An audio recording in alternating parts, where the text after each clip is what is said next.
Hi, I'm Jacob Heilbrunn, the editor of The National Interest. Welcome to a fresh installment of In the National Interest.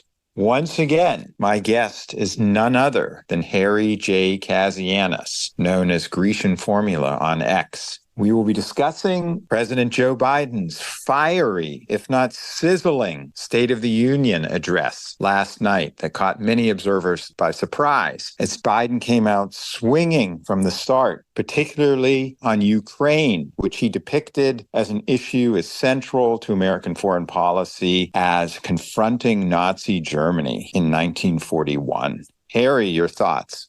Yeah. All right. Well, let me sum it up in kind of like 2 or 3 sentences. Joe Biden's screaming State of the Union address was, if you're a Republican or I don't care what type of Republican, conservative, MAGA populist, I think was a disaster, which I'll get into. But I would also refute the idea that, Putin is Hitler, Ukraine is the sword that American foreign policy is going to die on. I mean, first, when it comes to State of the Union, look, I don't understand who is coaching Joe Biden, but screaming into the lectern and screaming your talking points and your monologue is probably not the best of ideas for many different reasons. The thing that Joe Biden needed to do last night was to convince independents, moderates, people who might be thinking about voting for RFK or going third party, that he's the best choice, that he is the person to guide America for the next 4 years, but also show Jacob that he's not too old to be president. That was my sniff test. I mean, forget ideology, policy, anything like that. That was the simple thing he needed to do. Did he do that? My opinion, he did not do that. The screaming, excited, smashing your fist against the lectern sort of style, it felt like a MAGA rally, like a progressive MAGA rally. That's the only way I could really describe how it looked to me. The talking points, the ideas about, taxing the wealth, Donald Trump is a fascist, Ukraine is the biggest foreign policy threat on the entire globe. We can debate all those things, but the one thing Joe Biden needed to do, the one thing the press was looking for was to see if this man at 81 years old and change still had it. I just didn't.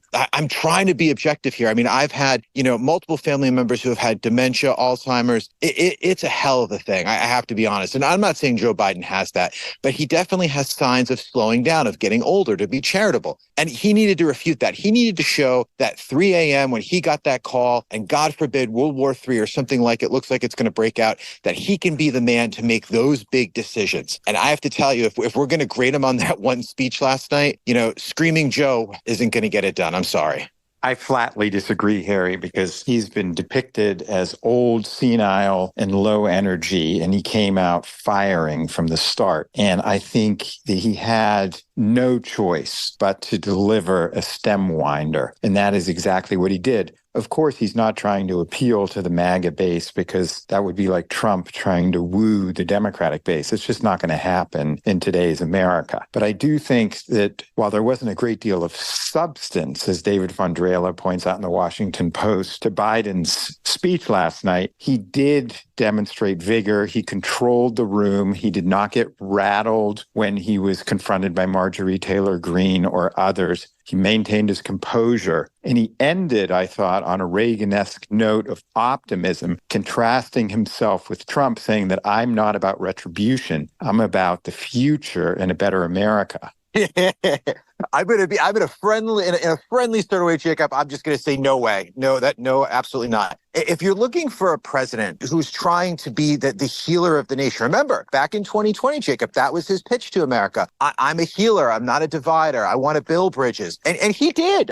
Look, I'll be very honest. I'm going to give the man credit. If you go back to the times when we had massive budget showdowns, who did Barack Obama go to try and mend fences with Mitch McConnell and get a budget deal so the government did not default? It was Joe Biden who did that. Now, we can argue if sequestration was a great idea. I'd say probably not, but certainly better than seeing the United States economy implode. But that was something that Joe Biden was appealing to a lot of people. And I think that's one of the reasons why he won the election. I don't think you can make that argument today when you see, all these different cases against Donald Trump. I mean, you can argue that Joe Biden had nothing to do with that. I don't think he's sort of the man who's, the puppet master who's, controlling all these cases against Trump. But he could make the argument and say, look, let the American people decide. Let the American people decide who they want to be their president, and not go on this banana republic sort of style attack. I mean, as you know, I do a lot of work on Korea, and this is what happens in South Korea. Every time a South Korean president leaves office, they either commit suicide or they get prosecuted, and their life is torment. I mean, we can argue the legal challenges and all those things here in the United States and there, but we have to be honest with ourselves. I don't think that's the country we want to live in. I just think when it comes to Biden, he has made a promise that he would not be Donald Trump, that he would not be divisive, that he would try to tack to the middle in a lot of ways. Just looking at that speech last night, Jacob, look at the war on the wealthy once again. We've got that theme. We have the theme that Donald Trump is, again, a quasi-fascist, and, he's going to destroy the Republic and he's going to destroy democracy. I think the GOP is ready for these line of attacks now. I mean, let's face it, they were supposed to have won the 2022 midterms, hands down. They were talking about winning the Senate. I mean, they were talking about congressional majorities, setting up Trump for 2024. That didn't happen. But I think the right now understands where these lines of attack are coming from. It's obviously going to be, democracy is under attack. Roe v. Wade, the GOP understands where their weaknesses are. And I think they're already working to shore those up, which we could talk about more. But that's my line of thinking.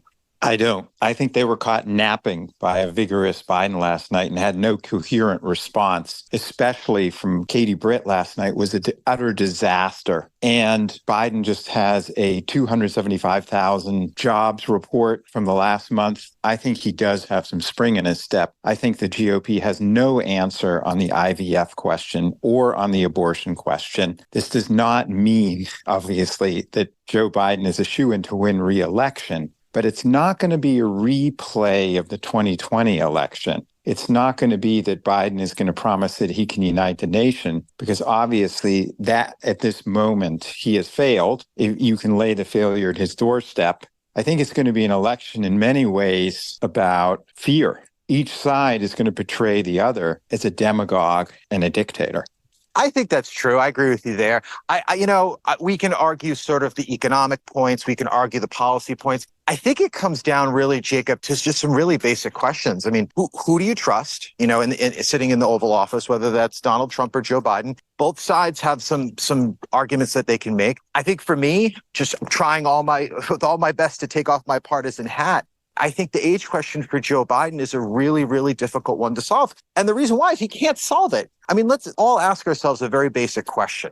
What do you think a State of the Union 2 years from now with Joe Biden at the helm is going to look like? He's going to be slower. He's going to be less coherent. I mean, he'd be 83 years old. Imagine another year after that. I mean, imagine Joe Biden having to handle a major foreign policy crisis with Russia or China or North Korea, and the man is in his mid-80s. I mean, God, that's a tough thing to ask anybody to try to do. I mean, you would rather have Donald Trump, who sends love letters to Kim Jong-un and who is playing kissy face with Prime Minister Viktor Orban today. I mean, right now, if I had to make a choice, I'm pulling the lever for Donald Trump. I mean, if there are other options on the table, I'd look at them. I mean, I'm doing a lot of my own digging and research on RFK. I know a lot of people don't like him, but I think something we're going to have to talk about in this podcast, Jacob, is that the rise of these third-party candidates and what they're going to mean for the election. I think Americans want an alternative. I mean, I think that's why they voted for Barack Obama. It's why they voted for Donald Trump. That's why if you go back in the 1990s, and I'm really dating myself here, they looked at Ross Perot. Really, for a long time, I think there's a part of the American electorate that just feels like that nobody cares about them. And they're going to continue to keep looking at these alternative candidates, whether it's a Trump or a Perot or, Green Party candidates. I don't know. But I think, again, just going back to our original point, I think the election really, the big focal point, if Republicans are smart, they make this about Biden's age and competency. I'm not saying that's going to win it for him, but look at all the polls right now. Trump's ahead in every single one. He's winning every single battleground state. I mean, we can argue that the polls are wrong and have made mistakes before, but can they be really that wrong? I don't know. Well, let's see where the polls are in a couple months. But right now, I just want to return as a final question. How do you feel about Trump being palsy-walsy with Viktor Orban today? How does that compute with your approach to foreign policy? I mean, it's not shocking. I mean, Donald Trump obviously knows that his MAGA base loves Viktor Orban. So the photo op is obviously going to be key. those conversations, I think, are important to him. He's trying to get allies, anywhere he possibly can. I mean, let's be honest, a lot is made about Viktor Orban, but let's be honest, Hungary is not exactly the most important country on the planet. Yes, a lot of MAGA conservatives and populists love what Viktor Orban is doing, but just for me, I'm not big into this whole Viktor Orban, Donald Trump bromance type thing. I think there are much bigger issues the country has to face. Just looking out a little bit deeper, Jacob, talking about what Trump's foreign policy is going to look like.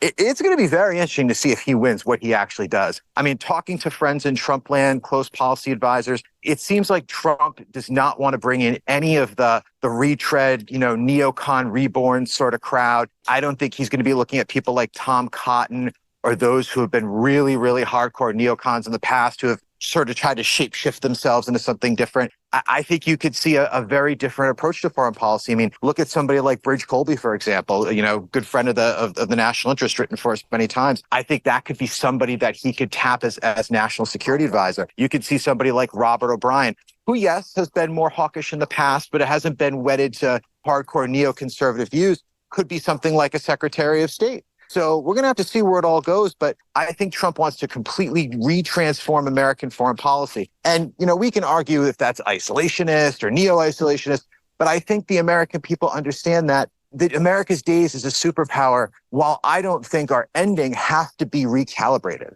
I mean, let's face it, we have a $1.6 trillion deficit that we're running every single year. You look at the latest CBO statistics, Jacob, that deficit's not going away anytime soon. So America is going to have to do less. America's probably going to have to raise taxes too. That's a very dirty word in conservative circles. But let's face it, if you can't pay your bills and you're spending too much money, that's the only thing you're going to do. Bottom line, America is going to have to recalibrate its goals. And that means probably less time and money for Europe, probably more time on the China threat, which is the biggest national security threat above all. Harry, the general election starting gun was fired last night. I look forward to discussing with you as the race continues. Thank you.